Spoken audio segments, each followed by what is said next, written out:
Hello, magandang hapon. Sa sobrang init po, umulan po siya. Ayan o. Umulan po siya ngayon. Wala, ang lakas po. Ayan o, yung alulod po namin o. Ayan. Lakas po ng ulan ngayon. Sobrang init po.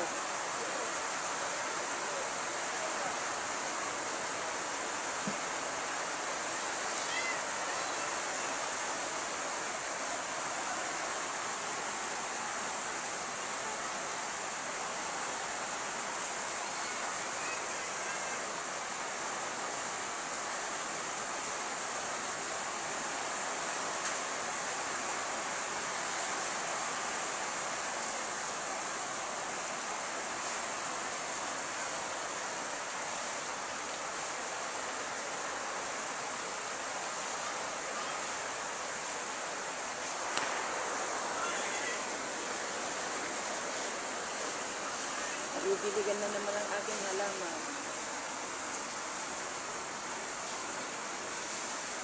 Kaulan lang. 1 minute and 1 minute and 14 seconds. Oh.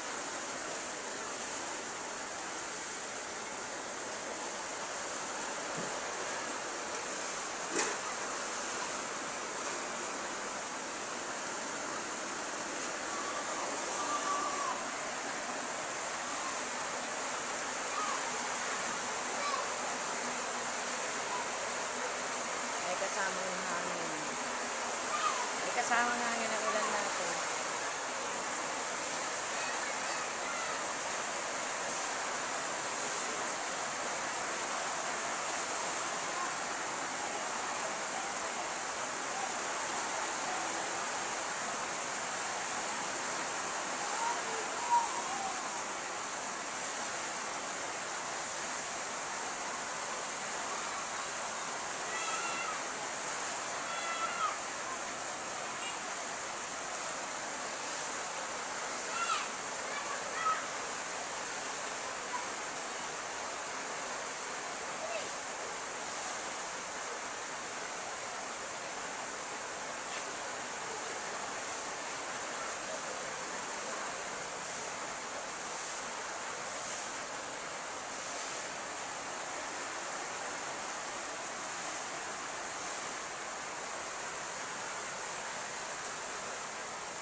Naanggi pa.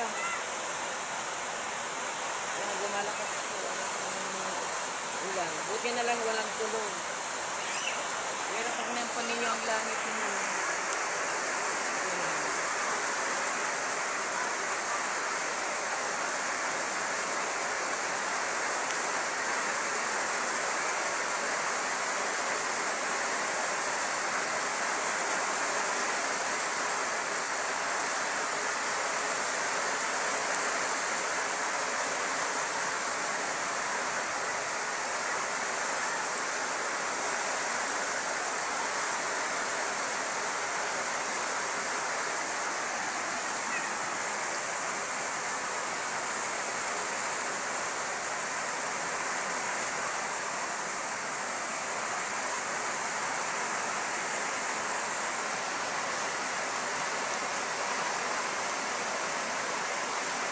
Hinarangan ko ng basahan ko yung yung ulan diyan sa may aluludo kasi pumupunta kita dito sa bintana.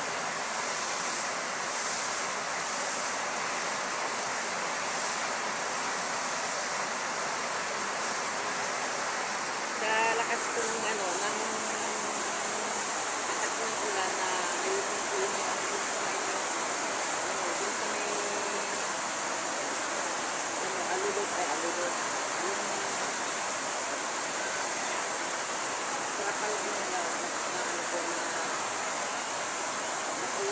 napupuso.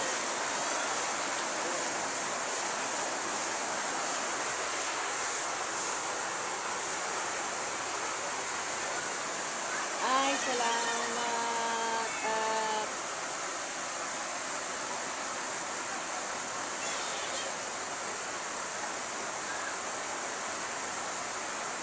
salamat sa ulan. Natubigan na ulan na ng aking mga halaman.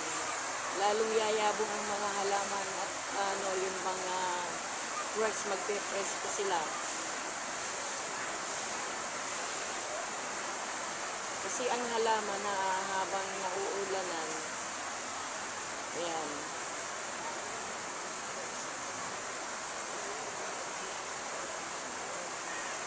nagiging fresh na fresh po sila. Ayan. Saka madaling tumubo po, madaling tumubo tapos yung mga dahon, hindi po nagiging tuyot. Berdeng berde, ayan.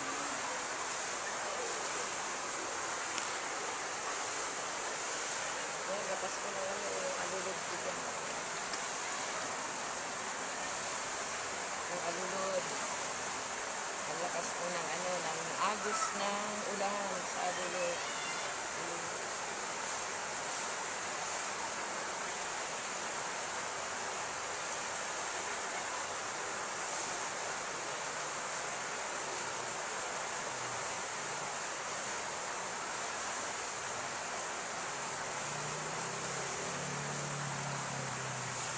Thank you po. Thank you for watching. Please subscribe, likes, and share. Yung pong mga lalabas mo ng bahay, umuulan po, lalo na po yung mga may sakit. Kasi sa init at saka sala sa lamig, sala sa init po, sa panahon na ako po, marami na pong natatrangkaso, lalo na po yung mahilig uminom ng malamig. Nagkakaroon po sila ng tonsillitis. Tonsil po yung bang nahihirapan silang lumunok.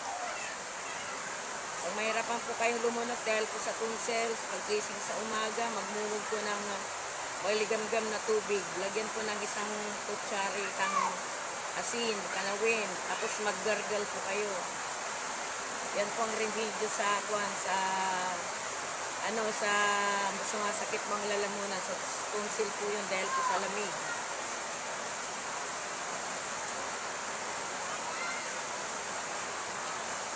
Thank you for watching po. Bye-bye. Please subscribe, likes, and share. Thank you for my silent viewers and silent subscribers. Thank you so much. Thank you.